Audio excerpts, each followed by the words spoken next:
সুখবর সুখবর সুখবর। সেই সুখবরটা কিন্তু আমাদের জন্য নয়, সেটা হচ্ছে অসমবাসীদের জন্য সুখবর।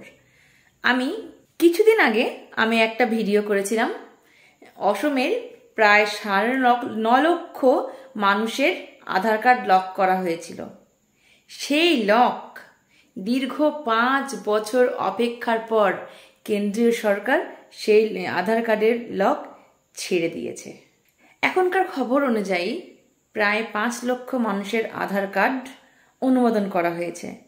এই 5 লক্ষ আধার কার্ড 23 তারিখের পর থেকে বিলিং শুরু হবে।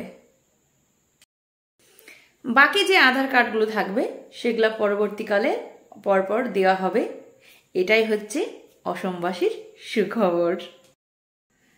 2019 সালে অসমে যখন এনআরসি শুরু হয় তখন আধার কার্ডের সমস্ত তথ্য কেন্দ্র সরকারকে দেওয়া হয়।